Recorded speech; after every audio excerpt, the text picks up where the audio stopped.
Eu sou Sandra Bittencourt, bem-vindos ao canal Arte, Cultura e Mente Zen. Lanfranco Marcelletti Júnior é diretor artístico e regente da Orquestra Sinfônica do Recife, um músico dinâmico e versátil, sensível e bem-humorado. Aos 17 anos, pensando na carreira de pianista, partiu para a Europa, onde estudou piano e composição em Viena e Zurique. Os estudos de regência tiveram início com o maestro Ricardo Bolonha, mas foi Eleazar de Carvalho seu grande mentor, e vieram mestrado e doutorado em regência na Yale University em New Haven, nos Estados Unidos, onde ocupou ainda cargos de regente e professor-regente na Universidade de Massachusetts. Lanfranco coleciona prêmios ao redor do mundo e regências sinfônicas em países como Bélgica, Espanha, Estados Unidos, Inglaterra, Itália, México, Polônia e Rússia, só para citar alguns. No México, dirigiu a Orquestra Sinfônica de Xalapa e esteve à frente da Sinfônica de Águas Calientes como maestro titular. No Recife, atuou como coordenador do projeto sociomusical Orquestra Criança Cidadã e, a partir de janeiro de 2022, incorporou-se ainda como professor dos cursos de mestrado e doutorado em regência orquestral na Texas Tech University, em Lubbock, Estados Unidos, onde reside atualmente. Inquieto e sedento por novas experiências musicais, Lanfranco já morou em 10 cidades, 6 países. Intuitivo, fez o caminho de Santiago para entender melhor as nuances da existência. Neto de italianos, aprendeu com sua nona a fazer pasta, especiaria que sempre seduz qualquer convidado. Na lista de sonhos, o maior: abrir sua própria escola de música. Aprofundando mais um pouco, reger a Filarmônica de Berlim. Ser maestro é missão, conforme ele confessa. Aspas, quando entro para reger, é como se sentisse cumprindo meu destino. Fecha aspas. Lanfranco Marcelletti, um prazer enorme recebê-lo aqui, o diretor artístico da Orquestra Sinfônica do Recife, a mais antiga do Brasil, né? Patrimônio cultural e material da cidade, que festeja aí 94 aninhos. Tudo bem, Lanfranco? Oi, Sandra, tudo bem? Muito obrigado por me ter aqui. Muito obrigado mesmo. Bom, Lanfranco, qual a sensação de ser responsável também por essa façanha, né? 94 anos de uma sinfônica numa realidade difícil como a nossa. Conta pra gente, Lanfranco. É uma boa pergunta, né? Veja, para mim é uma grande satisfação, primeiro porque eu cresci com sinfônica, né? Quando eu era pequeno, comecei a estudar música, minha professora de piano, ela me levou pro primeiro concerto, e daí quase toda semana eu tava, quando ainda tava o Fittipaldi, que foi o regente que fundou em 1930. Isso, é. E muitos de nós, muitos que estão também na orquestra, era o sonho da gente estar ali. Então essa orquestra ela tinha um valor não só histórico como instituição no país, mas para muitos de nós que estamos aí na orquestra, somos de Recife, e essa sensação, nossa, se eu conseguir algo na vida eu vou estar na orquestra. E eu acho que isso foi para mim uma emoção muito grande, que depois de, sei lá, aos 58 anos, eu me torno diretor dessa orquestra, e para mim foi um prazer, até porque tem músicos na orquestra que a primeira vez que eles tocaram numa orquestra foi comigo. Olha que bom. E outros entraram na orquestra. Eu, quando tinha 26 anos, fui regente assistente dessa orquestra. Foi meu primeiro trabalho. Então, ainda tem algumas pessoas que são do meu tempo, que foi entre 91 e 92. Depois, em 94, eu já saí do país. Esse ano tá fazendo 30 anos que eu saí. Eu já tinha saído antes por 8 anos. Aí voltei, aí saí de novo. Mas eu digo assim, pra mim foi uma emoção muito grande, porque é uma mudança, às vezes até fica estranho, né? Porque eu digo, eu era assistente, agora sou diretor. Como é que funciona essa história? Talento, dedicação. Não sei. Eu fico muito feliz de estar com eles, muito feliz, até porque uma coisa que eu fui trazido por eles para a orquestra. Quando o prefeito pediu uma lista de 3 nomes, eles disseram, não são 3 nomes, é um só. E foi uma votação unânime, com uma abstenção, que foi na verdade um aluno meu. Sei. E que eu sempre acho interessante, mas eu digo assim, foi algo que me cria um compromisso muito grande com eles também, porque eu sei por que eles me chamaram. Passou mais de 1 ano falando, conversando, antes que chegasse o telefonema da Fundação de Cultura. Então, eu conhecia bem a situação, quais eram os projetos que a gente poderia ter, o que a gente poderia ver. Foi muito positivo todo esse processo. Muito bom, muito bonito, né, Lanfranco? Ah, lindo. Muito bonito. Lindo. E os fatores responsáveis, já agora sobre outro ângulo, por esses ininterruptos 94 anos, Lanfranco? os fatores essenciais? Eu acho que a gente precisa começar primeiro falando de Recife, né? Porque Recife é um centro cultural e principalmente, vamos ser sinceros, desde o século XIX, século XX, eu diria, principalmente até os anos 50. Você acredita que os anos 50 Recife tinha 4 orquestras? Não tinha uma, tinha 4.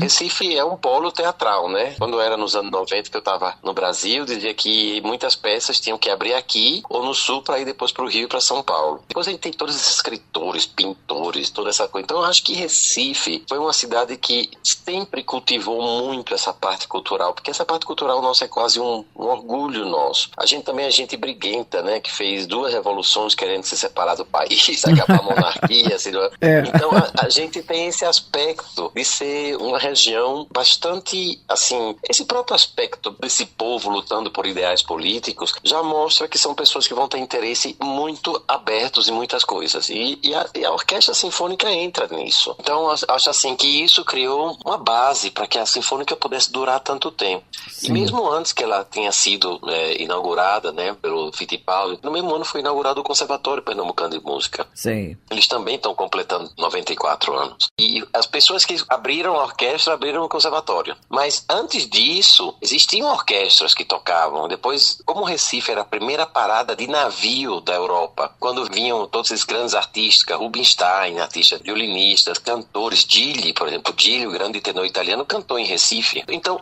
e isso criava orquestras.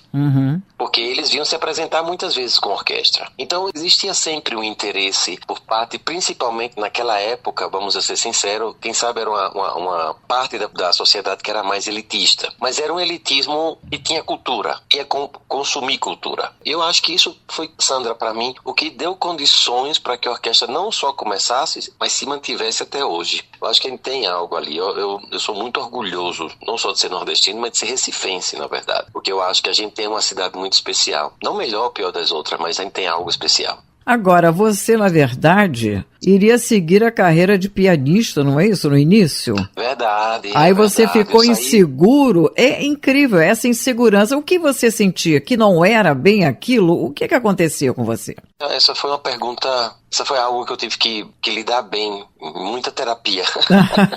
Porque eu descobri o piano quando eu era muito jovem. Na verdade, eu descobri a música muito jovem porque eu vivia numa casa que perto tinha uma escola de piano. Sim. Então, toda vez que eu escutava o piano, eu ficava louco. Mas meus pais não me deixavam estudar, não me deixavam, dizer que o instrumento era muito caro, que eu ia desistir. Na verdade, também aos 8 anos de idade, eu descobri um disco da Reader Digest, que era aquela revista pequenininha, que foi mandado para meus pais, que eram 10 discos de presente, sei lá o que era. Meus pais nunca acho que tinham escutado, mas eu quis escutar um dia, foi um sábado de manhã, me lembro, e eu escutei a primeira coisa, uma orquestra. Eu nunca tinha escutado na minha vida. E foi algo assim, de amor como piano. E a orquestra foi uma coisa de amor à primeira vista, realmente. Mas o piano foi sempre minha paixão. Então, até convencer meus pais, eu cheguei aos 12 anos, mas recebi o primeiro piano aos 14. Então, na verdade, Sandra, eu comecei muito tarde para uma profissão que é muito importante começar cedo. Por quê?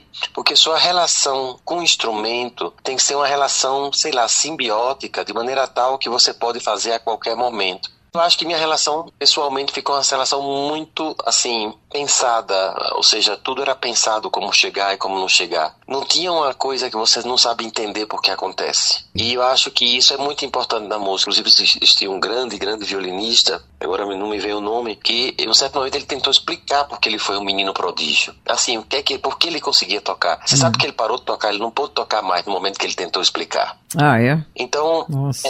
Porque eu acho que tem algo de simbiótico, como eu disse, e não aconteceu isso comigo. Então, eu tocava relativamente bem, cheguei a ganhar concurso, essas coisas, mas me custava muito. De vez em quando eu tocava tão bem que o pessoal dizia que esse era o grande pianista. E quando eu menos esperava, eu tocava tão mal que todo mundo sabia que eu não era bom pianista. Então, essa insegurança que você não sabia o que é que eu ia encontrar no palco. Podia ter estudado como um louco. Então, isso foram razões que pouco a pouco foram me cansando.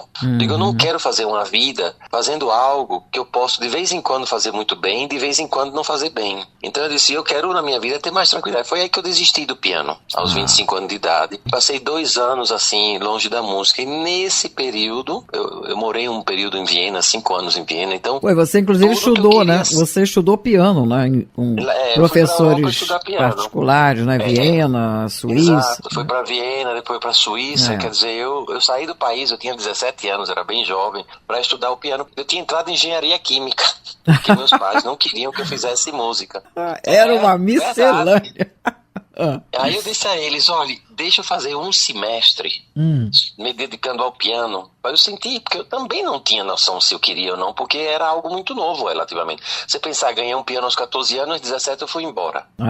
Mas terminei ficando lá 8 anos, fiz um mestrado também. Mas toda essa situação chegou um dia, Sandra, que eu disse, eu não posso mais continuar. E aí parei e tive que encontrar um trabalho. Na verdade, esse período foi muito difícil para mim. E eu tenho uma irmã psicanalista em São Paulo, que se casou. Então minha irmã disse, venha pra cá que eu cuido de você. Eu tava num período muito down. Então nisso, lá em São Paulo, eu ainda tive umas aulas de piano com uma professora que eu sempre adorei, que era meu sonho ter, Daisy de Luca.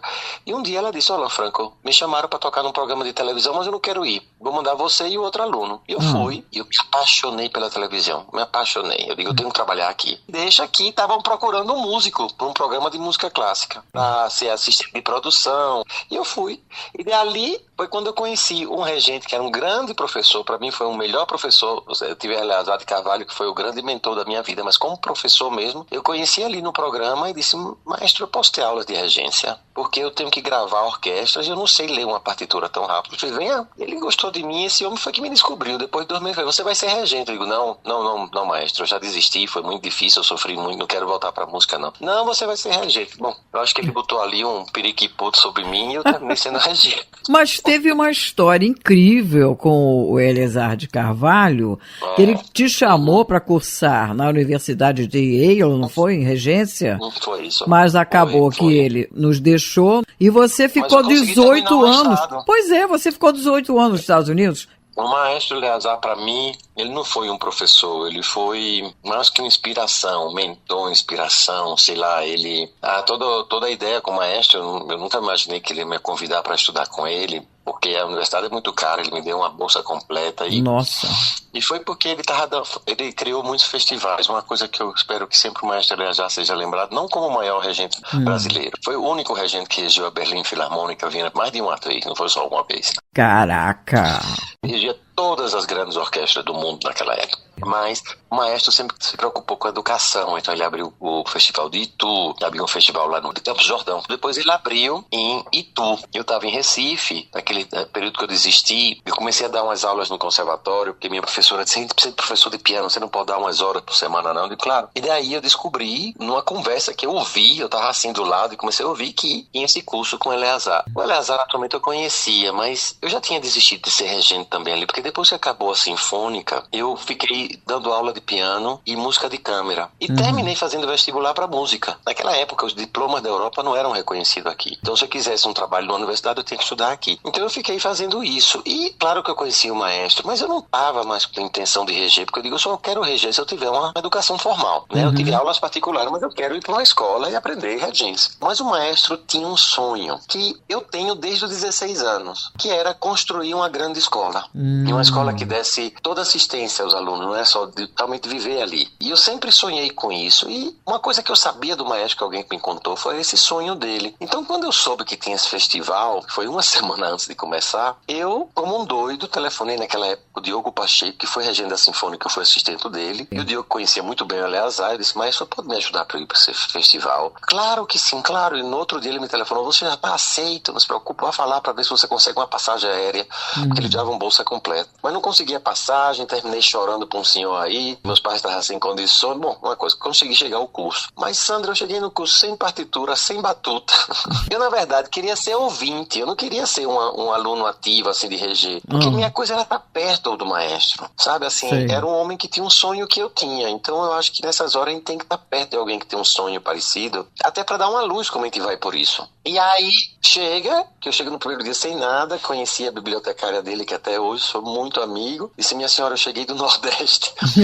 Tô sem nenhuma partitura. O que é que ele vai dar aula hoje? No primeiro dia, ela vai dar aula dessa Sinfonia de Schubert. Eu digo, a senhora podia me dar uma cópia? Eu não tenho nenhuma partitura, só sobre a semana passada. Ela fez, olha, eu lhe dou uma cópia só dessa, amanhã eu dou as outras. Aí eu me fechei num banheiro, porque onde eu dormia era cheio de beliche, muito barulho, e passei 2 horas estudando a partitura. Então, quando chegou na aula, éramos 10, cada um ia reger, e ele ia decidir quem ia reger a orquestra. Sim. Né, dos 10. Alguns nunca regeram, e alguns iam reger. E aí, tava tranquilo, Sandra, porque se fosse mal, eu não tava ali pra isso. Eu até tive que pedir ao cara do lado uma batuta, dizendo que a minha tinha quebrado na mala, de vergonha, porque todo mundo lá bem vestido, cheio de partitura, cheio de batuta, e eu chego sem nada na mão. Aí eu fui regi uma parte da peça que é um piano toca a parte de orquestra, você vai reger, na verdade, um pianista. Eu regi, e aí ele mandou sentar. Os 2 anteriores, ele falou um bocado, e começou, vá, se sente. Eu digo, puta, acabou minha carreira aqui, né? Aqui foi o fim da minha, qualquer ideia que eu tivesse de ser regente. Mas deixa que quando chegou no fim da aula, ele fez, vem cá, você amanhã tá na frente da orquestra. Caraca! Foi. E você? A Sinfônica do Recife. Você é noite estudando. Meu Deus! Não tive dúvida. E regi, naquela semana, eram 4 semanas de festival. Na primeira semana eu regi, ele me chamou pra reger, eu regi todas as semanas. E aí na segunda semana, no final da segunda, ele chegou assim, ele me chamava de Professor Lafranga. E acredita que o pessoal do Sul, todo o pessoal daquela época, ainda me chama de Lafranga. Eita, chegou Lafranga. Porque o maestro me chamava Professor Lafranga. Aí chegou, Professor Lafranga, vem estudar comigo na Yale. E eu não sabia o que era Yale, Sandra. Eu disse, maestro, o que é Yale? Aí ele falou, você não conhece essa universidade? Eu digo, não, maestro, é New Haven. Aí eu olhei assim, será que eu vou terminar no deserto, naquele Estados Unidos, o pessoal de cowboy? Eu disse, vem cá, maestro, onde é que fica New Haven? Ele falou, Connecticut, o estado. Aí eu fiz, aí pronto, aí ficou, eu não tenho nem ideia, eu nunca tinha ido aos Estados Unidos, mas onde é Connecticut? Aí ele ficou puto naquela hora, ele fez, mas é possível, é 1h45, 1h30 de Nova York. Eu digo, então eu venho. Mas o que você sentiu, Lanfranco, deu pra você relaxar naquelas suas regências? Sentir já o gostinho? O que aconteceu com a regência, quando eu comecei a tomar aula em São Paulo, meu professor queria tanto que eu fosse regente que ele me arranjou um trabalho. Eu fui ser assistente e pianista de uma orquestra de jovem da LBV, da Legião Boa Vontade, que o regente tinha sido um aluno dele. E ali eu regi uma peça no final do ano. Sim. E houve uma coisa interessante, a gente foi ensaiar lá no local do concerto, que é naquela instituição hebraica, não me lembro direito, e a gente teve que ensaiar muito cedo no domingo, então tinha umas 4 ou 5 horas antes do concerto. Aí a orquestra não tinha muita diferença comigo, né? Eu tinha 25 anos, disse, vamos pro cinema. Nunca, um dia de concerto, eu tava aí rezando, fazendo yoga, tarará, eu vou pra um filme. A gente foi, inclusive eu não tive nem lugar para sentar, sentei no chão, assisti o filme, e quando eu fui reger, que meu professor, esse sim, o primeiro professor era muito severo comigo, tinha que aprender tudo de cor, essas coisas. Eu entrei na orquestra e regi, e pela primeira vez eu senti, estar no palco, que era algo que eu podia fazer, que eu não precisava ter medo. Claro que eu fico ainda nervoso hoje em dia. Hoje eu tive o primeiro ensaio, eu tô aqui no México regendo uma orquestra que eu regi já 3, 4 vezes, mas faz 7 anos a última vez, eu acho. Eu fico nervosíssimo quando eu vou entrar ainda, mas quando eu começo a ensaiar, você diz, essa é minha casa. Sim. Eu tô em casa. Então foi assim que eu me senti exatamente naquele ano, naquele concerto. Então quando foi no Festival do Eleazar, tendo o maestro sempre em frente nos ensaios, eu não fazia pressão de ser regente, entende? Eu acho que isso foi muito bom pra mim, porque as primeiras experiências, eu não queria ser regente. Eu estava regendo. Então, eu fazia e dava igual se ia dar mal. Porque se desse mal, claro que eu tentava fazer o melhor possível. Mas eu não estava assim, isso vai ser minha profissão, isso tem que sair bem para que ele possa me convidar. Não, meu Deus, eu vou fazer. E ainda levou muito tempo. Inclusive, eu fiz o mestrado, acabei o mestrado com o maestro, aí fiquei mais um ano na IE. Eu tenho outro diploma deles, mas o maestro morreu justamente nesse 3º ano. Mas um dia o maestro andando comigo, porque quando ele vinha para New Haven, eu era o chofé dele. Então eu passava o dia com ele. O maestro me conheceu muito, sem nunca eu ter dito nada. Ele entendia, sabe? Então um dia, eu não sei de onde ele tirou isso, porque eu nunca tinha falado isso com ele.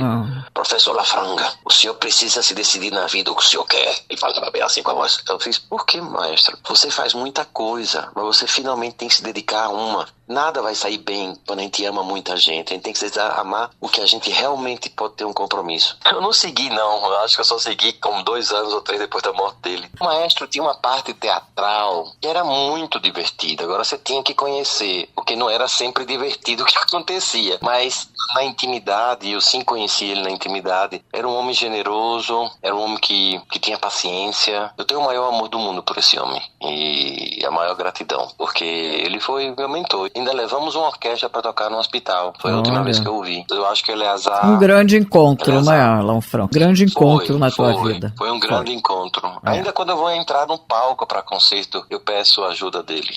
Que lindo. E o maestro vai, me ilumina aí, maestro. Mas, Lanfranco, você agora vive meio que numa ponte intensa, né? Texas, Recife, não é isso? Verdade. Além de outros lugares, né, para onde você é convidado. No Recife você é diretor artístico e regente titular, com o suporte do maestro Zé Renato Ascioli, não é isso? Mão, braço, perna, tudo direito. E na Texas Tech University, é isso? Você ministra aulas de mestrado e doutorado em regência orquestral e coordena 2 orquestras? Tem 2 orquestras na universidade. Sei.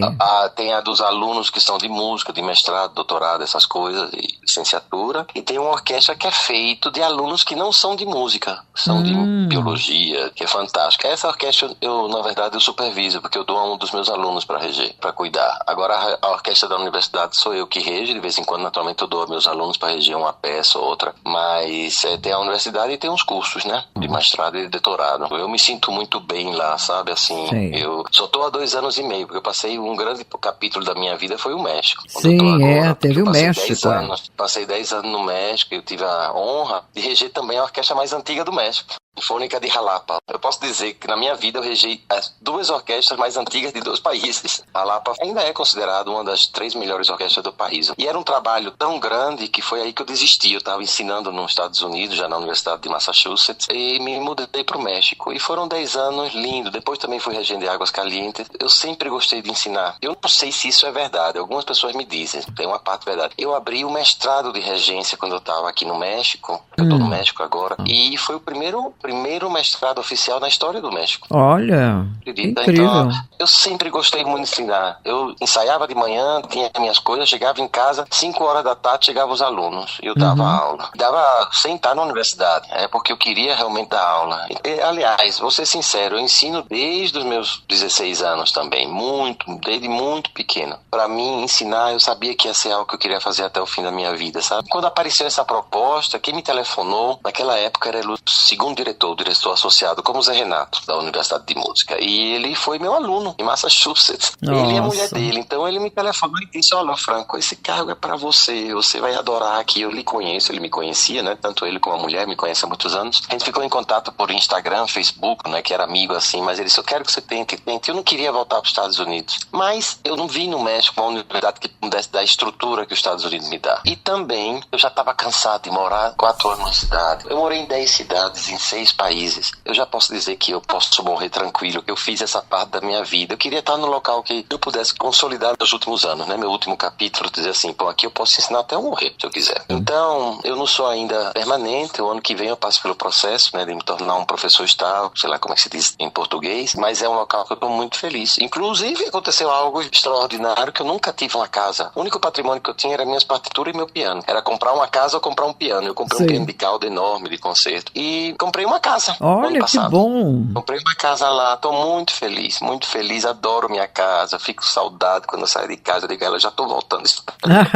Então isso mudou muito minha vida, também é um momento diferente, né? Esse ano eu vou completar 60 anos, e sabe, eu acho que o último capítulo, não digo nada isso com dramaticidade, nada, mas esse final, eu quero que seja feliz fazendo coisas que eu gosto, tá? Em locais que eu tenho gente que eu gosto, e por isso que eu faço Recife, porque é um cansaço enorme, são 26 horas de viagem, às vezes eu chego aí no domingo, ensaio, vou embora na sexta, chego no sábado, segunda-feira estou trabalhando. Esse ano, por exemplo, de janeiro até dezembro, eu vou ter só 2 semanas livres. Nossa. E não mais. Então, quer dizer, isso é cansativo. Mas, quando eu penso que existe uma possibilidade de reerguer a Sinfônica, de abrir, como é que se diz, o concurso... Pois é, e isso que eu quero te perguntar. A orquestra caminha para o centenário, né, Franco? Né? E você tem planos para a Sinfônica? O que você pretende? Tem algum projeto daqui para frente? Tem.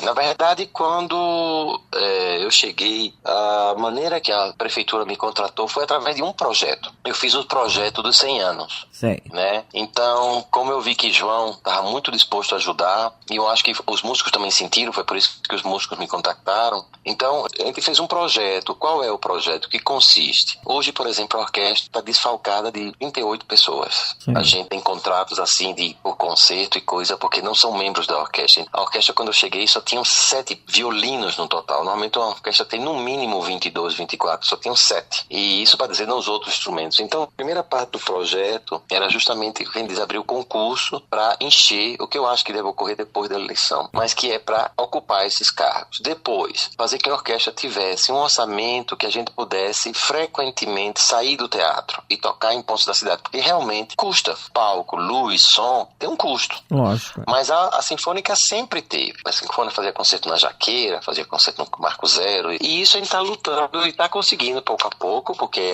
aliás, a prefeitura construiu um palco para a gente, ou seja, específico para a orquestra ano passado. Então tem isso também. Outra coisa, naturalmente, era transformar os concertos de novo semanais. É muito difícil fazer isso com contratados, porque eu nunca sei quem vai estar sentado na cadeira. Mas quando você tem uma orquestra fixa, dizer, ó, gente, vai ter um programa, ou seja, música diferente toda semana. Uhum. E isso era o que tinha Fittipaldi. Foi assim que eu cresci. A orquestra tinha concerto às segundas. Lembra como se fosse hoje? Queria ver se a gente conseguia, e acho que a gente vai conseguir algum já contrato de gravação, mais, né? E naturalmente eu quero que a orquestra, isso não é um plano de 100 anos, eu acho que tudo isso que eu estou lhe falando eu faria de qualquer maneira, mas eu digo assim, eu quero que a orquestra também sinta que tem uma responsabilidade em relação, não só com a população, mas com jovens músicos, compositores nordestinos. Exatamente. E brasileiros, naturalmente. Isso é muito importante, eu tento em cada concerto de música brasileira, especialmente nossa, agora mesmo em outubro eu vou estrear uma nova sinfonia de Dadá Malheiros, que é um compositor nosso do Recife. Em dezembro eu vou estrear um concerto para trombone do João Manuel,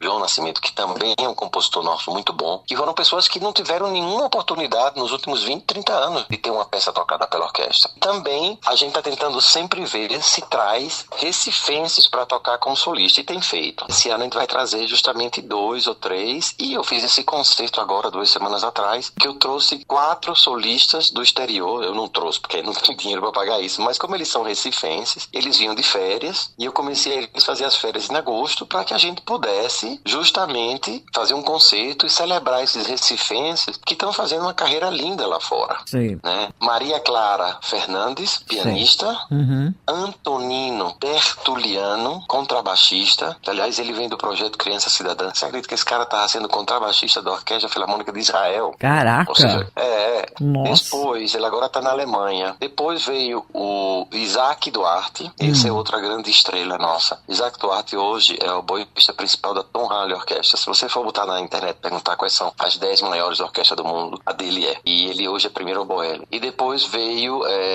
James Strauss, que é flautista também do Recife. Então eles 4 vieram, e Clóvis Pereira, que morou muito tempo na Europa, né?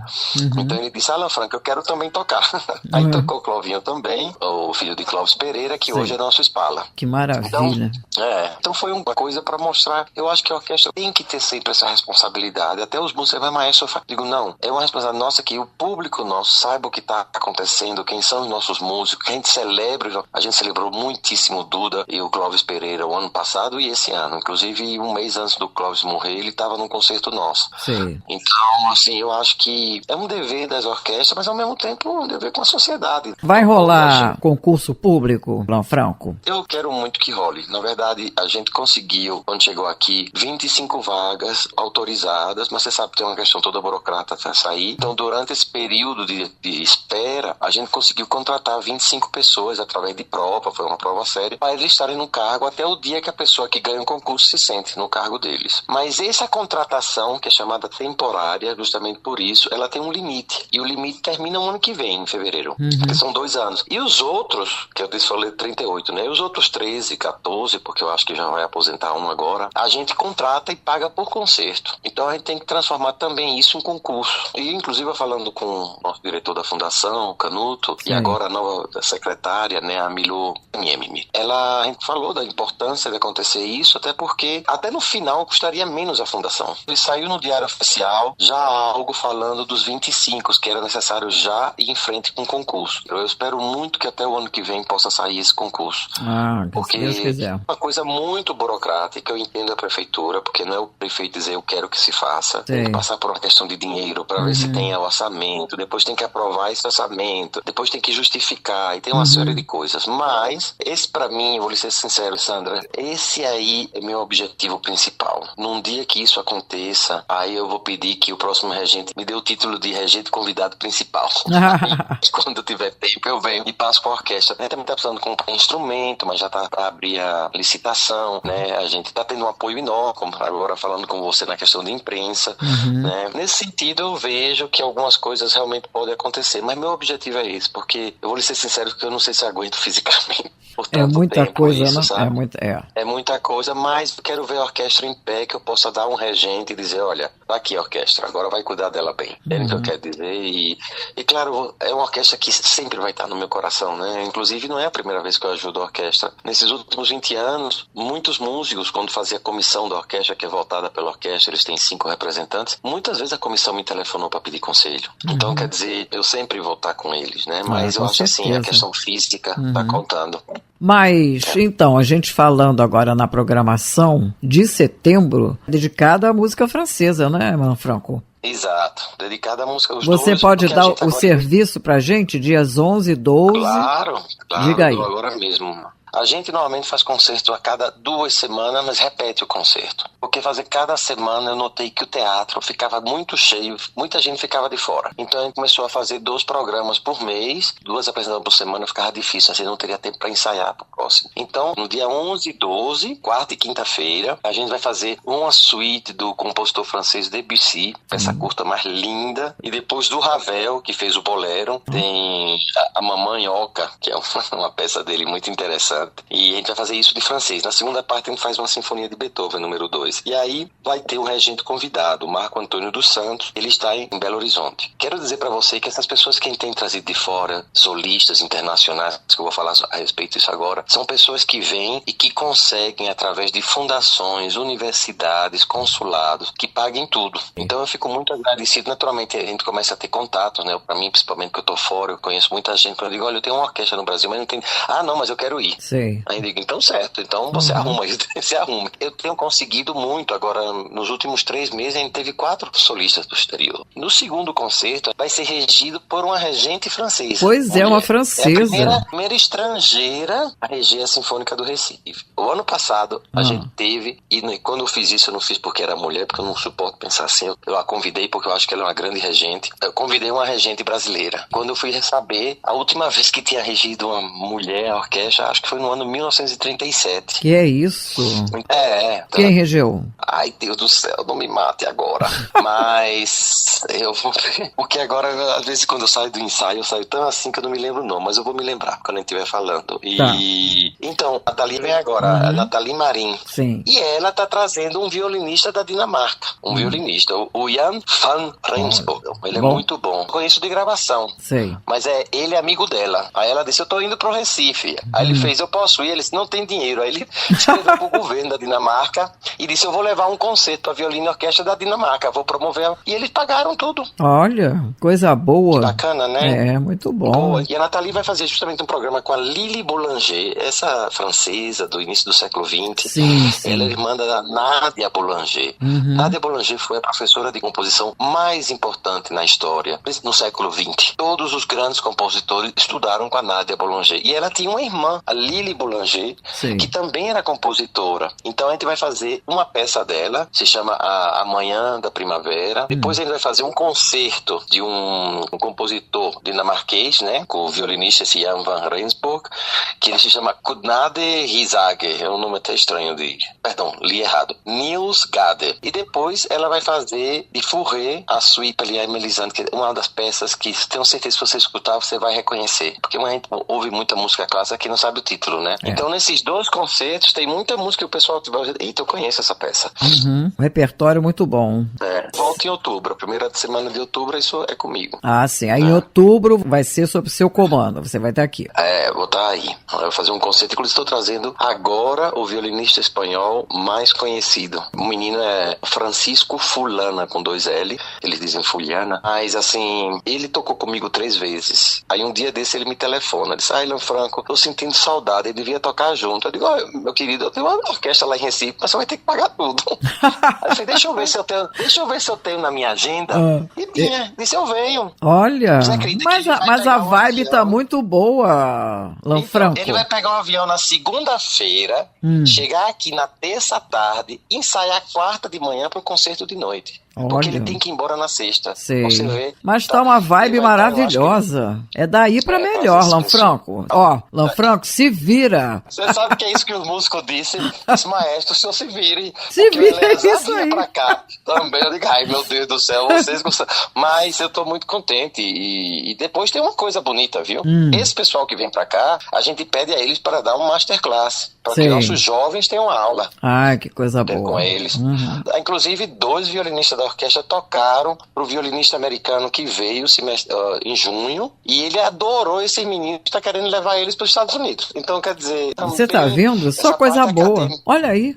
Tem muita coisa boa. Muita coisa boa. Aí você vai ter uma orquestra que vai durar no mínimo nos próximos 30 anos. Pense o seguinte, os 60 hoje são os 40 de antes. Mas quem chega a 60 sabe que nem tudo isso é verdade, não é verdade? Mas isso é o que gosta o pessoal mais jovem para consolar a gente. Não é? Você está em plenos 40. Você tem que ter essa cabeça. Tem outra razão que eu venho para Recife. Primeiro é minha cidade. A primeira coisa que eu faço é comprar queijo de manteiga, que eu não deveria. Mas compro queijo de manteiga, queijo de coalho, macaxeira, cará. Eu preciso comer essas coisas. Depois, eu tenho meus irmãos e sobrinhos, né? Então eu tenho minha família, meus pais já não estão aqui, mas tenho uma irmã com 3 filhos e já todos casados, e tem sobrinhos, netos, e tem o meu irmão, né, que tem 2 filhas também. Então, quer dizer, eu consigo ficar em contato. Tenho ainda minha irmã em São Paulo. Sim, ainda tem um outro potencial seu, que eu soube, pratos deliciosos que você faz. Que você cria, não é? Isso eu deixo aos outros dizer, porque, como se diz, tudo e quem tem que dizer são os outros. Me diz aí, qual a sua especialidade? Qual é a especialidade? É macarrão. Macarrão como? Eu faço em casa, em casa mesmo, macarrão fresco. Aí pode ser divertido, às vezes eu faço ravioli, às vezes eu faço lasanha, às vezes eu faço tagliatelle. Quando eu saí do Brasil, na primeira vez, meu pai era italiano. Sei. Então, ele tinha sido a única pessoa que saiu da Itália. Então, ele tinha 3 irmãs, minha avó, todo mundo na Itália. Então, quando eu saí para Viena, não era tão longe, principalmente para um menino de 17 anos, pegar o trem, fazer 15 horas para visitar minha avó. Sim. E a relação que eu tinha com minha avó foi uma relação tão forte, eu diria, em alguns aspectos até mais forte que com meus pais. Ela ainda é a pessoa, é uma referência na minha vida e vai ser sempre. Então, minha avó, que me considerava o 5º filho, que ela tinha 4, mas eu era o 5º, minha avó cozinhava tudo isso em frente de mim. Ai, que coisa boa. Não me deixava cozinhar. Não me deixava cozinhar, mas me dizia como fazia. Então, ficava olhando, ela fazendo, e hoje em dia eu fui aprendendo. E aí depois, ela nunca me deixava fazer o macarrão em casa, assim, porque ela não tinha máquina não, era na mão mesmo, abria a massa e tudo. E você sabe, 300 gramas de massa já enche uma mesa. Ela abria 1 quilo de massa, que é uma coisa enorme, ela tem que ter muita força no braço para fazer isso. Então, ela nunca me deixou fazer. Os molhos, sim, eu aprendi tudo, mas fazer o macarrão. Quando eu cheguei aos meus 40 Eu digo, eu não vou morrer sem ter feito o que ela fazia. Então eu encontrei no YouTube uma vovó italiana que ensinava como fazer. Então eu fui lá, li todo dia, tarará, tarará, vi todo dia e comecei. E foi muito lindo. Quando eu comecei a fazer isso, claro que eu nunca acho que eu faço tão bem quanto ela, mas quando eu comecei a fazer, eu vi as mãos dela. Ai, que lindo. Eu senti ela do lado. Foi uma sensação... Nossa. Aliás, até hoje, quando eu tô fazendo, eu digo, ei, vó, olha aí, né? Então, quer dizer, tem uma coisa pra mim, por isso que eu não acho que eu seja cozinheiro bom, tem uma coisa muito sentimental, emocionante de referência mesmo. Uma referência minha, né? Com certeza. Isso, energética mesmo, energético. Exato, energético. Quando eu tô fazendo, eu digo a você, eu sinto ela literalmente ao meu lado. E quando eu tô movendo as mãos, aí eu me lembro que ela movia de uma certa maneira. Sim. Existe uma memória física e visual, sabe? Então, por isso que eu digo, não é uma coisa que eu faço. Mas, quando eu desisti da música naquele período, minha irmã de São Paulo queria que eu abrisse um restaurante. Olha. Ela até pensou. Mas tá vendo? Mas por que não? Você tá com 40 anos, você pode abrir há muito tempo. É verdade. Tem tempo a beça. Vamos esperar para os 60. Não é isso? Aí eu lhe digo alguma coisa. Isso, você já tem bastante coisa para você se preocupar. Exato. Quando eu convido o pessoal lá em casa, eles não sabem nem comparar, porque é um gosto muito diferente, mas nunca sobra, esse é o problema. Mas deve ser uma delícia, né?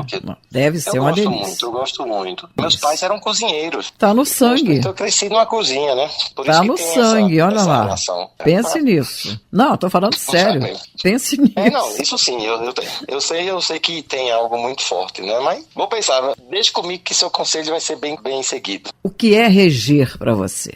O que é ser o regente para você, o maestro? O que é isso? Vou lhe ser sincero, eu não me sinto um maestro no sentido de repercussão, de o pessoal me ver todo mundo em pé, ou que você tem esse poder sobre público e orquestra. Eu não consigo sentir assim, pode até ser exista, mas eu não sinto assim não. Reger para mim é viver algo que eu amo profundamente, que é a música. Eu tenho a possibilidade de estar com os músicos e fazer essa música. Eu acho que é isso que eu não sinto tanto nervoso com a regência, porque eu me sinto que eu não estou só no palco. Não é meu trabalho. Quem toca são eles, não sou eu. Eu estou ali para direcionar as coisas, para dar ideia, para unificar a ideia, para criar um objetivo em comum. Então, reger para mim, engraçado, que boa pergunta. Eu não sei bem como responder.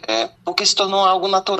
Sim. Entende? Mesmo que eu fique nervoso, mesmo como eu falei hoje de manhã e tudo isso, mas eu chego na frente, eu tive que aprender muito, porque estar na frente de uma orquestra não é fácil, existem às vezes problemas humanos difíceis, então isso requer uma experiência e anos, e eu digo sempre a meus alunos, vocês vão ter que ter muita calma. Quantas vezes eu saí de um ensaio chorando porque eu não conseguia fazer o que eu pensava que eu conseguiria fazer. Então não é um percurso que para mim foi de estrela, não, tem muita coisa, mas olha, o que acontece quando eu entro para reger é como se eu sentisse que eu estivesse cumprindo o meu destino. Você entende isso? Entendo. Não é uma coisa assim, não era meu sonho de vida. Aliás, eu não quis por muito tempo. Eu fiquei assim, relutando, como o maestro falou, você tem que se decidir. Eu ficava relutando, mas parece que eu tô cumprindo algo que tinha que cumprir quando eu vim para cá. Que incrível então, isso. É isso pra mim, eu não consigo me ver o regente, essas coisas. O músico da Sinfônica Recife tem meu telefone, me manda o WhatsApp diretamente. Hoje meu irmão me mandou uma coisa bem engraçada falando sobre o Recife. E eu não tenho essa história, regente, eu sei que eu tenho uma responsabilidade grande, isso eu sei. Essa responsabilidade é muito grande. E essa é o que você tem mais que trabalhar pra não deixar egos e coisas do gênero entrar no meio e se lembrar que você tá ali pra servir a música, mas também pra servir a eles. Porque eu vou embora e eles continuam. Então o que eu posso fazer é deixar eles um pouco melhor do que eu encontrei.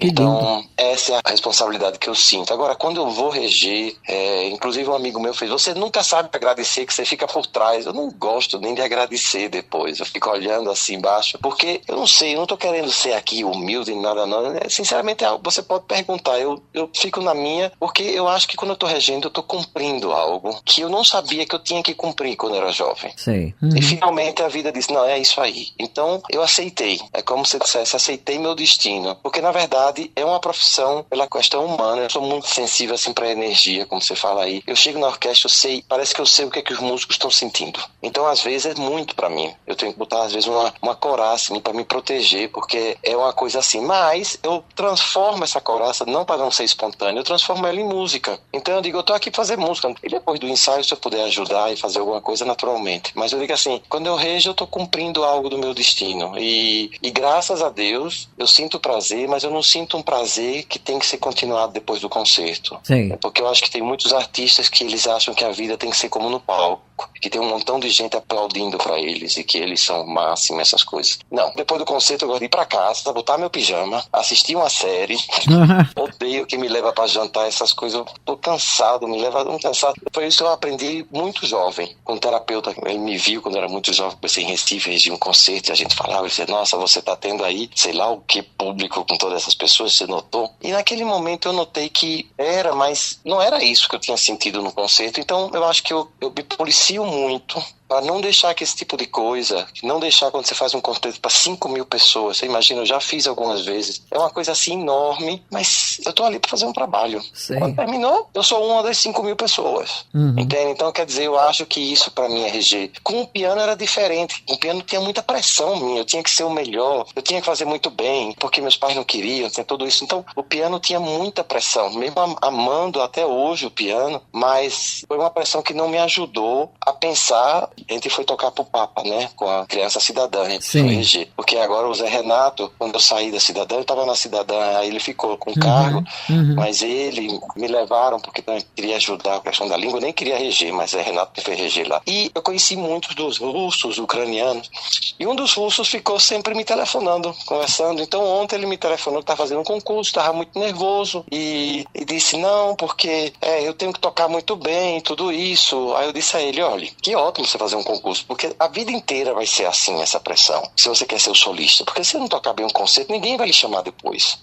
Então, eu estava dizendo a ele, você não pode deixar que o externo lhe critique. O melhor crítico de você, você vai ter que transformar em você. Quando você entra no público, você está com a relação com você, e se essa relação for boa, o público vai ganhar, você vai poder se comunicar com ele. Mas você não está se comunicando porque eu tenho que me comunicar, porque se eu não fizer, eu perco o emprego. E você tem que ser muito carinhoso com você. Não seja um crítico mal de você. Mas você tem que ser. No fim, que um grande regime com que eu trabalhei foi Ilan Franco. Não acredito muito nas críticas ruins, não. E principalmente não acredito muito nas críticas boas de jornal. Porque no final a gente tem que ser o crítico da gente. Essa noite as pessoas estão muito felizes, mas eu senti que eu podia ter feito melhor. Essas noites eu saí e me sinto bem. E tem noites fantásticas, menos fantásticas, menos fantásticas. Pois sabe o que é? Por exemplo, eu tô fazendo um concerto e estou regendo uma peça muito difícil. Você não tem fim de semana, você não para nunca de estudar, você tem que estar constante, aprendendo. Eu gosto muito disso, mas quando eu estive no México, por 10 anos, eu regia um programa diferente quase a cada semana. Fazia tipo 40 programas por ano. E isso me queimou um pouco a cabeça, sabe? Diminuir esse número, porque eu não posso estar fazendo assim. Então hoje, graças a Deus, eu tenho um repertório grande. Por exemplo, desse concerto que eu estou regindo agora, 2 peças eu sei, mas uma é totalmente nova e é dificilíssimo. Agora mesmo, desligando o telefone e vou estudar. Mas é assim a vida disso. Então, às vezes, fica cansado. E depois, essa questão humana. Pois é, você tocou num ponto interessante. Esse cotidiano de um regente é muito complicado? Explica pra gente, como é que é esse dia a dia? Veja, depende do regente. Por exemplo, tem regente que não é diretor titular de nenhuma orquestra e rege de convidado por tudo que é lugar. Agora lá na Texas Tech, ensinando, me convida a Orquestra do Recife, de São Paulo, aqui do México, eu vou. Vou fazer uma comparação engraçada. Eu considero isso como ter um amante. Sabe quando você tem um amante que a noite é fantástica e tudo, mas você sabe que amanhã você vai embora e não tem compromisso. Então, quando você vai para uma orquestra como aqui, por exemplo, eu vou ficar aqui até sexta, sábado eu pego o avião. Então, isso é o regente, para mim, convidado, como eu sou essa semana, né? Eu venho aqui, rejo esse concerto e sabe lá quando eu vou voltar. Então, essa relação, ela é efêmera, ela passa rápido. Ela pode ser muito bonita, mas ela passa. Quando você é diretor artístico de uma orquestra, aí você está vivendo um casamento. Então, o dia a dia do regente, como diretor titular, primeiro tem que ver que orquestra. Se a orquestra precisa que ele faça muitas coisas. Porque a orquestra é aquela grande, o regente só vai para reger, vai sentar nas audições, nas provas para novo músico, decide a programação, mas ele não tem nenhuma função de estar trabalhando na publicidade ou saber do dinheiro. Por exemplo, em Jalapa, eu assinava os cheques. Eu era também oficialmente um diretor administrativo. Então, o dia a dia é muito pesado na nesse sentido, porque vem muitos problemas no sentido, eita, tem que ver se tem orçamento para isso, como é que a gente vai conseguir orçamento? A gerente fazia, maestro, vá falar lá com essa pessoa, porque o senhor pode falar, lá vou eu falar com a pessoa, convencer que nos ajude, essas coisas. Então, existe um trabalho que é totalmente fora do artístico. Aliás, tem uma frase interessante que eu ouvia quando era antes, quando você é um diretor artístico, a coisa que você menos passa fazendo é música. E o resto é resolver problemas. E se você não é um regente que quer fazer isso, possivelmente você não vai durar muito com essa orquestra, porque a orquestra precisa disso. Ela não está fazendo isso por maldade, ela precisa dessa pessoa, né? Por exemplo, se eu não tivesse Zé Renato, eu não poderia estar em Recife. Porque existem muitas coisas diárias que eu digo, Zé, hoje eu tô com um dia terrível. Foi ontem ou antes de ontem. Eu digo, Zé, esse problema aí, fala com a pessoa por mim, porque eu não vou ter tempo de falar hoje. Ele fala, resolve, mas eu acho assim que tem esse dia a dia que é bastante difícil muitas vezes. Aí você começa a ter problema entre os músicos. Aí você começa a ter músicos com problemas com você e vice-versa. Então, isso tudo você tem que administrar. Porque na hora que reger, a gente tem que ser um só. Entende o que eu quero dizer? Ou seja, ali, se eu gosto de você, eu não gosto, se você não se gosta, não me interessa. Aquela hora, a gente tem que se unir. E acontece esse milagre. É muito bonito quando acontece, porque quando eu estava em Jalapa, eu tinha 120 pessoas, eu era responsável por 120 pessoas. Muitos deles, mas eu já não aguento mais os músicos, já não aguento mais esse trabalho. Mas quando chegava o concerto, que eles ouviam o concerto, fez, agora eu entendo porque eu tô aqui. Existe uma mágica na orquestra que eu ainda acho incrível. E essa mágica vem também muito da relação que o músico tem com a maior parte, porque você nunca vai ser absoluto, mas com uma boa parte da orquestra. Porque aí a orquestra, ela toca tranquila e termina tocando para você, fazer as coisas que você pediu. Se eu não resolver da melhor maneira, não puder resolver da maneira que poderia ser melhor pro músico, você imagina, eu tá ali, o músico tocando, ele não tá bem. Então, você não consegue isso com todos, isso já é claro. Mas, Gianfranco gosta de tentar fazer o que ele pode, né? E a orquestra saber que quando eu digo não, eu não posso fazer algo, não é porque eu não queira, é porque não se pode. Muitas vezes a orquestra, não, maestro, porque a gente deveria fazer isso. Eu digo, olha, a gente não tá fazendo por essa razão, não se pode, mas a gente pode ir por esse caminho e lutar. Então você tem que estar em contato com isso diariamente. E isso é o cansaço também, tendo outro trabalho, outras coisas, de estar nisso, né? Então, quer dizer, mas eu sei que isso é o trabalho. Eu aprendi que é assim. Ou seja, eu não estou vivendo nada de especial com nenhuma orquestra. O Ricardo Muti, ele é gente muito famoso, gente italiana. Ele não gostava, acho que era um flautista, ele não gostava. Então, quando ele ia, ele pedia que o cara não tocasse. Que ele não queria reger com o cara tocando. Não sei qual era a razão, mas aí chegava o chefe de pessoal da orquestra e falei, maestro, não pode. Existe um revezamento aqui e o senhor vai ter que trabalhar com essa pessoa, queira ou não queira. Então você imagina, até um cara famoso desse. Não tem o que dizer, porque é uma instituição. Você tem que também entender que é uma instituição, que ela tem suas regras, ela tem seu regulamento interno. A regência você tem que lidar muito com a parte humana. E depois você ainda tem a responsabilidade de lidar com quem está em cima, né? Ou seja, você fica no meio entre o que é a administração pública ou a administração que está acima da orquestra, que no caso nos Estados Unidos tem o board, né, de diretor. De um lado é um e de um lado é outro. Você fica no meio. É difícil, mas é uma coisa que você tem que aprender com a profissão. E isso eu falo muito nas minhas aulas. Saibam bem o que é querer ser um diretor titular, porque todos sonham isso. Mas na hora que chegar, vocês têm que ter um compromisso com a orquestra muito grande. Vocês estão ali para servir a orquestra. Me fala um grande sonho seu. Segue sendo o meu grande sonho abrir minha escola. Agora, você sabe um sonho que eu tenho que não precisa acontecer? Se eu tiver que morrer hoje, eu vou morrer feliz da mesma maneira. Mas eu gostaria de um dia ter regido a orquestra da Filarmônica de Berlim, que é a orquestra mais importante.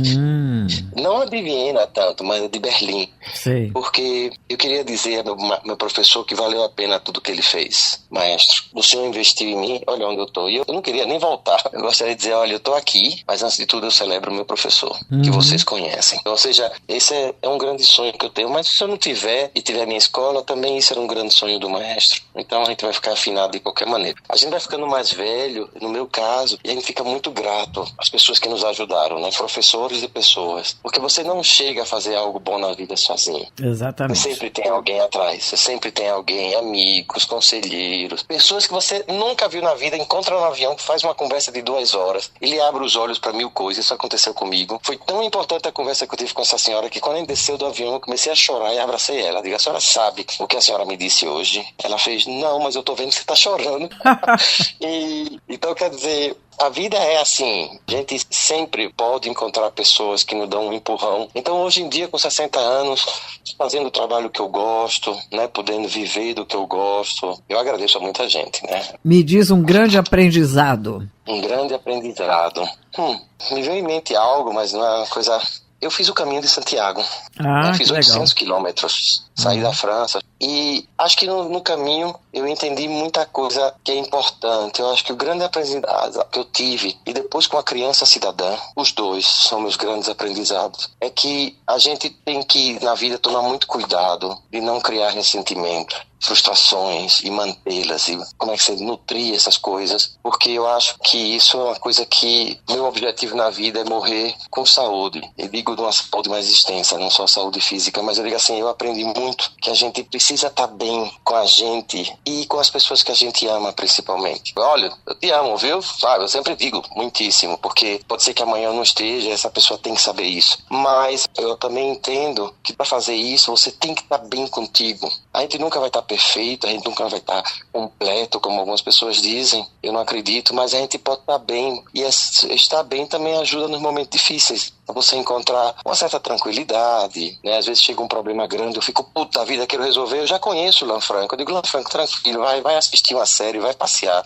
Bem-estar não é que a gente fica totalmente completo, é que a gente começa a lidar com a gente, tá bem com a gente e saber manobrar a vida da melhor maneira possível, porque eu encontro tantas pessoas no meu caminho que são infelizes, mas não é o mundo a culpa, é porque o mundo sim vai lhe trazer muitos desafios, mas é porque você não tá bem para assumir esses desafios. Então parece que tem que ser culpa dos outros. Isso é uma coisa para mim que eu levo sempre comigo. No caminho de Santiago passei um mês só caminhando, e os meninos da Criança Cidadã, eles me deram um exemplo também da força da música, mas os meninos também me fizeram ver muitas coisas. Por exemplo, um dos momentos mais importantes da minha vida foi um sábado de manhã lá, Criança Cidadã, e eu terminei o ensaio, porque ensaio todos os meninos vêm no sábado de manhã, porque durante a semana os que estudam à tarde, estudam de manhã, não tem todo mundo, mas no sábado vem todo mundo. Então acabou, eu estava muito cansado e não queria ir para casa. Eu queria sentar e baixar o fogo, porque eu estava muito cansado. Então, esperando ali embaixo da mangueira. E tinha essas crianças que estavam esperando pelos pais. Eu estou falando de crianças com 8, 9 anos. E sabe aquela brincadeira que você faz quadrados, que parece uma cruz, você vai saltando nela, né? Sim. E eles estavam brincando disso.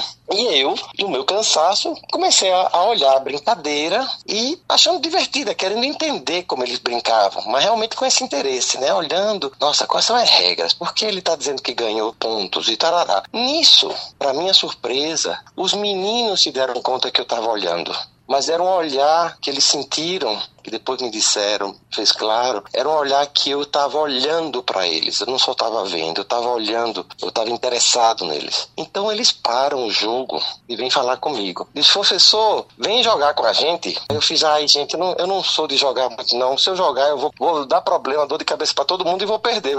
Não, mas venha. Não. E aí, em certo momento eles viram. Aí eu falei, não, professor, vamos parar aqui. O senhor poderia contar a história pra gente? E claro, vamos sentar aí no chão, a gente vai contar a história. Qual é a moral da história ali pra mim? Como nós, ser humano, precisamos ser vistos. E quantas vezes essa necessidade é tão grande que a gente termina ficando cego da gente mesmo, porque a gente só pode ver quando alguém nos vê. Ali existia uma verdadeira necessidade de ser visto. Crianças que têm uma qualidade de vida muito difícil. E eu aprendi que muitas vezes na vida eu tive essa necessidade. Aliás, a gente continua tendo. A gente vive com ela. A coisa como eu digo você, quando a gente sabe, a gente pode administrar.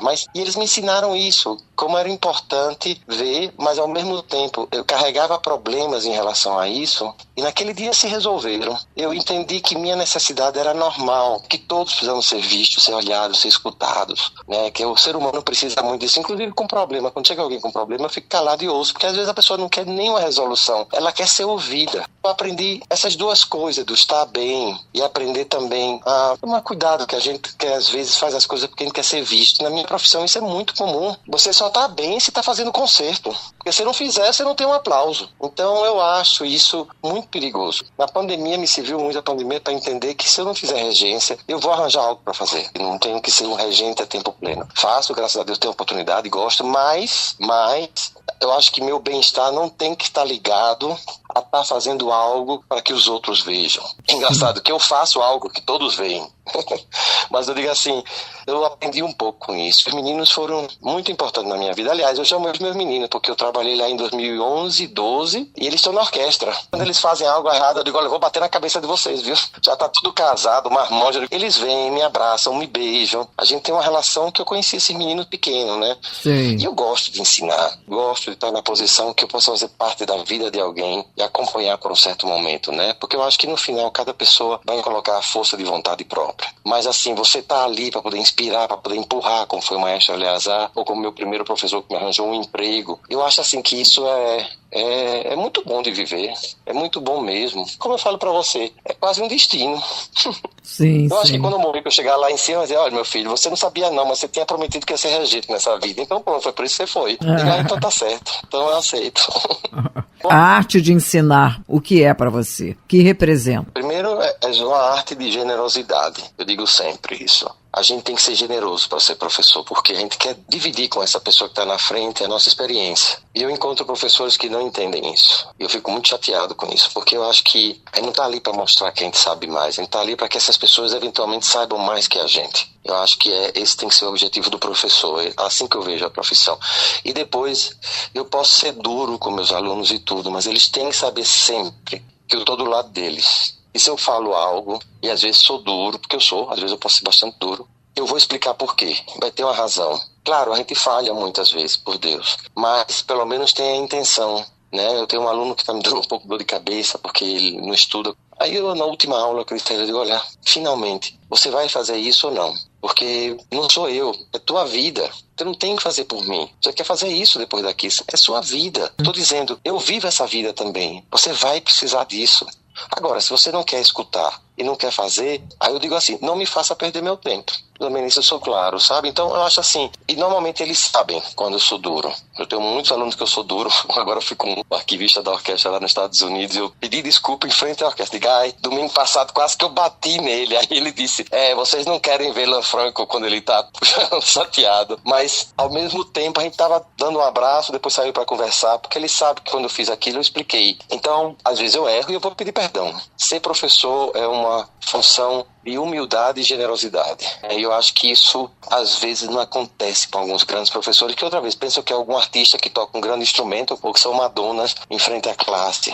E eu acho isso um pouco uma perda de tempo, porque os alunos vão ficar naquela, ele é fantástico, mas será que estão aprendendo? Porque, na verdade, você quer que essas pessoas cresçam. Eu já estou crescido, né? Às vezes eu digo, meu filho, eu já fiz minha vida. É você que tem que fazer a sua. Uma vez meu terapeuta, eu lá querendo envolver o cara, Lanfranco, existem 2 barcos aqui, o seu que está afundando e o meu que não está afundando, e eu posso lhe dar a mão. Você quer que eu afunde com você? Então, quer dizer, isso como professor é muito importante também.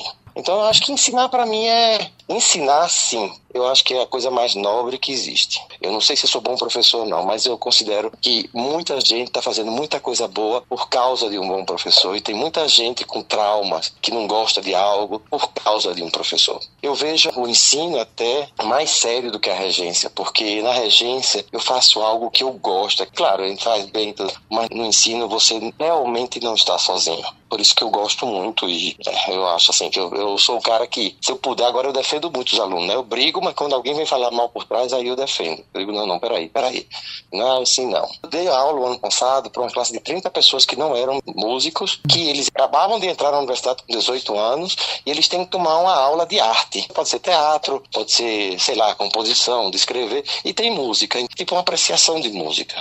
Eu dizia assim para eles, eu aprendo mais com vocês do que vocês comigo, porque eu comecei a ver como era a juventude, pelo menos na minha universidade americana. O que é que eles escutam? Hoje em dia você vai para uma sala de aula, eles estão com um computador, com uma coisa no ouvido, na sua frente. Se você não botar como lei, no telefone. E eu me sentia muito ofendido, parecia que estavam fazendo algo contra mim. Até que eu decidi, não é contra mim, eles estão fazendo algo que é parte da juventude deles. É você que vai ter que agora se dar conta do que fazer. E aí eu tenho uma assistente que ela é fantástica. Sempre que eu dou aula, ela é que me ajuda, e ela é a pessoa que me mantém com o pé no chão. Sim. E ela teve ideias fantásticas. Toda a aula, um deles tinha que apresentar a música que eles mais gostam e explicar. Claro, eu falei do Mozart, Beethoven, depois falamos até o século XX, mas foi interessante que um dia, no final, eu cheguei para eles e falei, eu vou contar uma coisa para vocês. Vocês não sabem como eu me sentia ofendido quando vocês vinham para a aula e ficavam escutando música, ou escrevendo e-mail, ou lendo outras coisas. Mas sabe uma coisa, eu vou confessar uma coisa para vocês. Quando a gente não tinha tudo isso, claro, a gente tem imaginação. Mas quantas aulas, eu não me lembro nada do que aconteceu na aula, porque eu não estava lá. Só que o professor não via. Eu jogava Batalha Naval. Você lembra aquele negócio de Batalha Naval? Passava a aula tocando isso. Quer dizer, hoje em dia, eu sinto que uma pouca diferença é que a gente tem que ter imaginação para dizer, eu não estou nem aí para essa aula. E eu me senti ofendido, mas depois eu me lembrei que eu também fui como vocês. Meu conselho agora, sendo velho, é já que vocês têm que tomar essa aula, não percam 4 horas da vida de vocês. O conteúdo eu tenho que passar, mas não é importante o conteúdo. O importante é que vocês vão sair daqui com o quê na mão? Porque às vezes o pessoal só fala em conteúdo, saber, mas não sabe nem como utilizar na vida. Então esses meninos me ajudaram muitíssimo. Nos Estados Unidos, quando chega no final do semestre, eles fazem uma avaliação do professor. Sim. Aí eu dizia a eles, para eu não chegar no final do semestre, vocês me dizerem que eu devia ter feito alguma coisa diferente, mas já está no fim, já acabou, eu vou fazer 2 avaliações durante o semestre. E isso me ajudou muito. Sejam sinceros, escrevam aí o que vocês acham que poderia ser melhor, o que vocês não gostam. Eu não posso prometer, mas pelo menos ver. E fiz, e graças a Deus minha avaliação no final foi bastante bem, porque eu já sabia quem ele era, e ele sabia quem eu era. Teve um que tinha um trabalho enorme, ele me contou como ele fazia para pagar a universidade, que ele ia ter que faltar mais aulas. Eu digo, olha, meu filho, não diga a ninguém não, viu? Mas falte as aulas, mas você vai ter que fazer isso para mim. Se você fizer, não tem problema nenhum. E ele fez. Você tem que entender que tem pessoas com 18, 19 anos que não tem dinheiro às vezes. Exatamente. Estão ali. E você vai ter que apoiar. Vai dizer, não, você não pode não, porque minha aula é muito importante. Quem é você? Eu digo, quem é você para estar dizendo isso? Então, eu acho que essa presunção humana é uma coisa que me assusta, porque eu também tenho muitos momentos, é uma coisa que eu acho que eu procuro refletir sobre isso, sabe? Bastante. Que é uma coisa que eu acho que faz mal ao coração. Faz com certeza. Alma. Com certeza. Mas, Lanfranco, o papo foi muito bom. O papo foi ótimo. Desculpa o quê? 1h30. Mas foi muito bom, foi ótimo o papo. Que bom. Só discordei de uma coisa. Eu sei o que você vai dizer. Assuma seus 40 anos, ok? Eu sabia. Eu sei, eu vou assumir. Pronto, quando você desligar aqui, eu vou pegar um bolinho, botar 40 velhinhas, acender e apagar. Pronto. O importante é isso, é a mente jovem. Isso é que é importante, o espírito jovem. Você não tem cabeça de 60 anos, você tem cabeça jovem. Então esquece essa coisa de 60 anos. Esquece isso. Não, é verdade. Eu não quero. Eu sempre digo pra mim que eu posso morrer velho, mas eu quero dentro estar cada dia mais jovem. Isso. Sabe? Isso é que interessa. Jovem na ideia também de aceitar o mundo, olhar, ter curiosidade. Não acaba. Isso eu tenho. Isso pra mim é uma coisa muito clara. Eu quero continuar aprendendo, a olhar. Eu acho que não tem essa coisa, eita, acabou, eu sei. Agora, é engraçado, quando eu falo de velho, eu falo assim, porque quando eu era pequeno, não lhe contei, eu sempre sentia que o último capítulo da minha vida ia ser o melhor de todos. Então, olha que coisa boa. Então por isso que eu digo, é como se eu tivesse chegado, sabe assim? Agora a gente vai botar o carro pra frente, sabe assim? Porque você precisa de uma certa experiência pra chegar a isso. Sim. E bem-estar. Eu acho que sempre tem muita coisa pra gente fazer, pra gente realizar, sempre tem. Até pra amar, pra se casar, não tem idade pra nada, tem a sua vontade de viver. É isso. Não, eu tô plenamente de acordo. Agora, quando eu digo velho, eu vou dizer a você, dentro eu gosto de dizer. É como se você dissesse, realizei um sonho.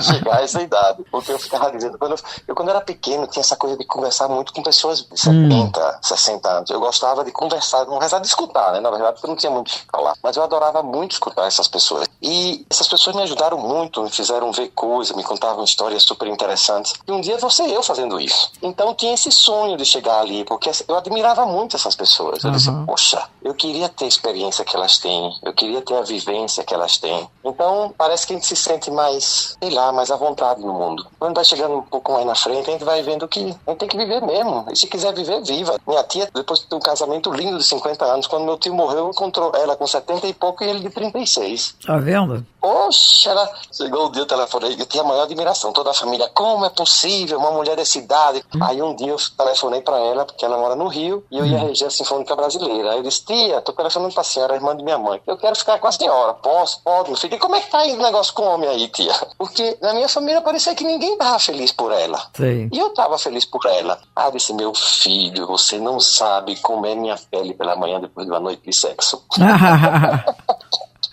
E eu adorei aquilo, porque eu digo, tia, a senhora é meu ídolo. Eu quero chegar a 80 anos e dizer a mesma coisa.